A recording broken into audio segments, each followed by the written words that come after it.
Today in crypto, the global insanity of money printing and fiscal irresponsibility is reaching a sickening crescendo.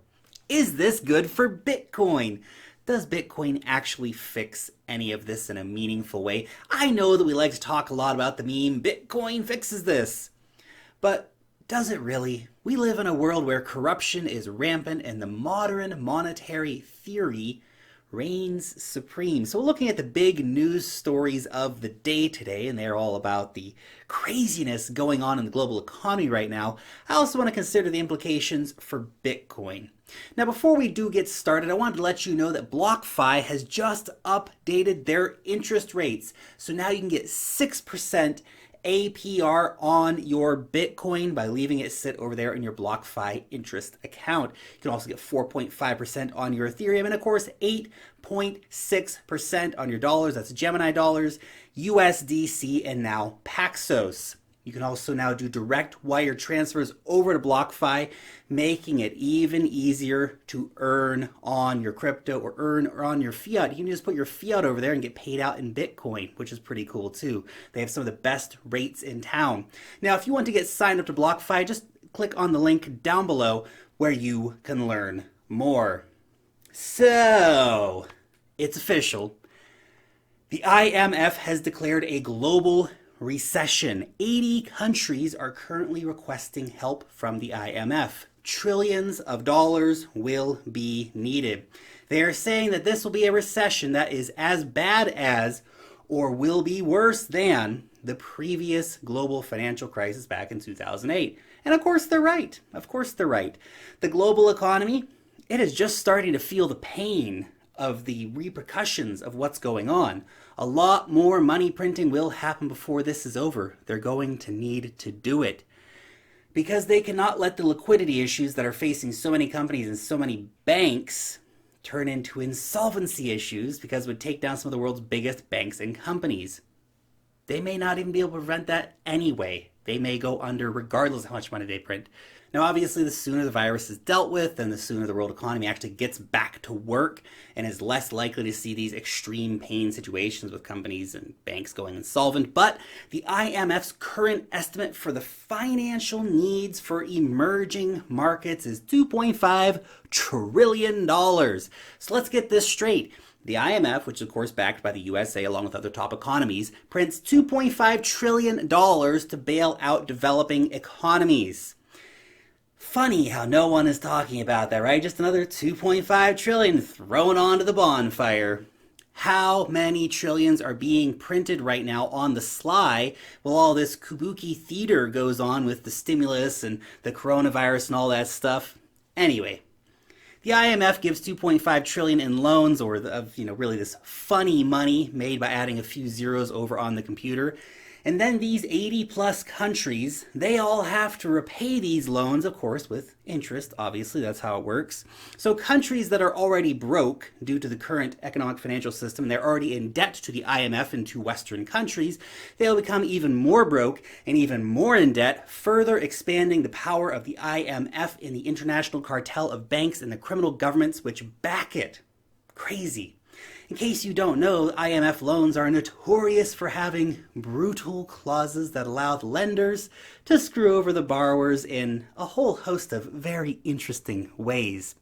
Crazy. Now, for the next story on the economic insanity that we see unfolding before us, well, I have been discussing a lot about the US and their stimulus package, also known as the biggest corporate handout in the history of the world, with just enough bait to get the peasants to acquiesce and to not riot in the streets. You know, the stimulus bill. Now, I didn't want everyone else in the world out there to feel left out. I've been talking a lot about the US, so let's just take a quick look and see what's happening over in, let's look at Japan. So, over in Japan, the government is eyeing a 100 trillion yen stimulus package. Wowzers. Now, that is nearly 1 trillion US dollars. Nearly twice the size of Japan's 2008 bailout for its economy. So it's 600 billion specifically focused on corona-related spending added on to a previous proposal for $400 billion aimed at easing the pain over the US-China trade war. They They make up reasons and they print money. It's what they do. Again, this is not saved money coming out of the government's savings account for the rainy day. Oh no, no, no, no. Japan is one of the most indebted countries in the world. Money printer go brrr, baby. Light it up. Get that money printer going.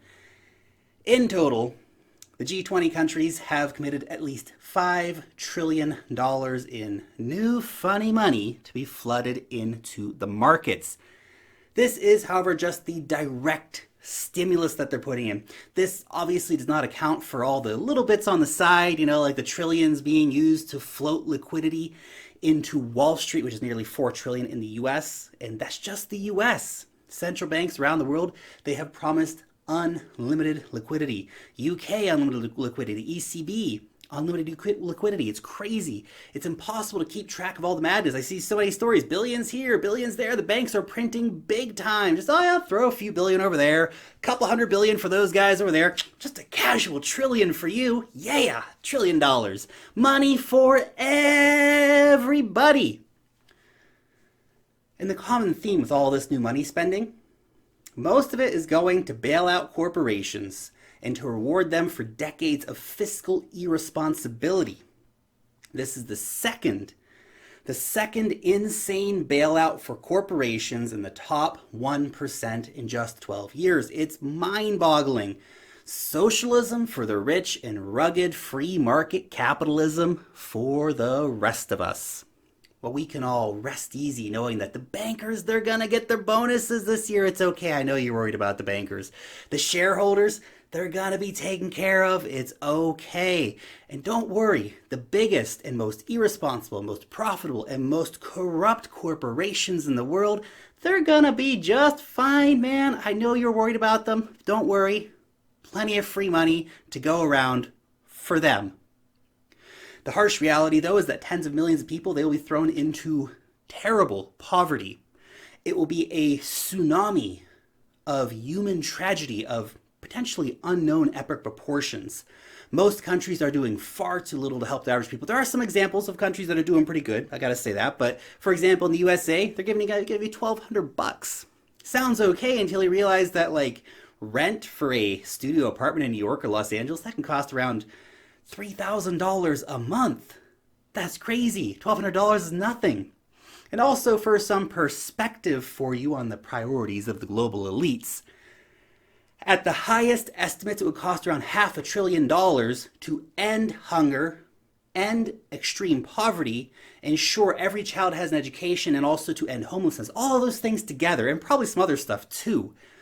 But the powerless and the vulnerable, they are never given priorities by governments. Sure, politicians might pay lip service and even from time to time throw some money into these things.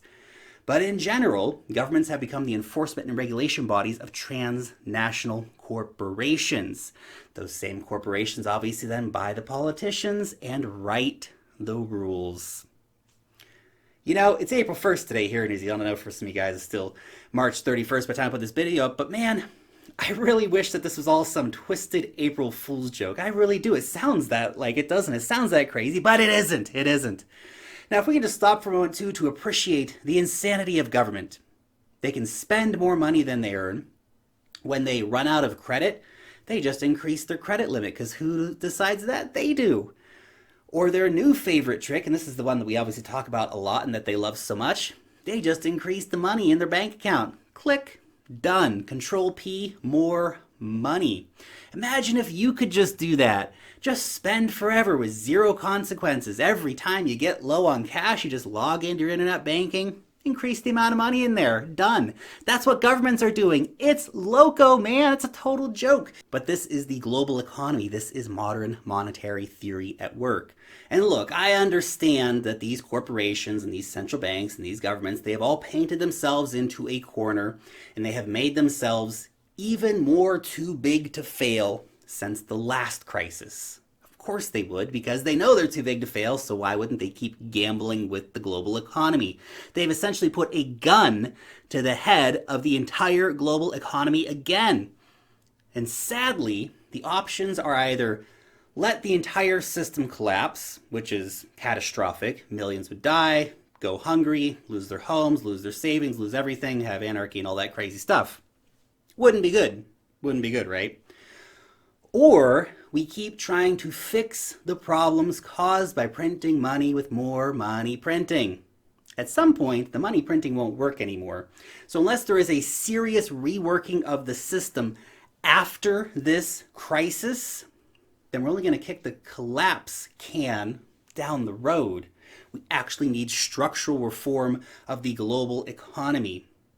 And we know they're not going to change anything unless we have some radical revolution in the way politics is approached. It's a great system. It works very, very well for a very small amount of people.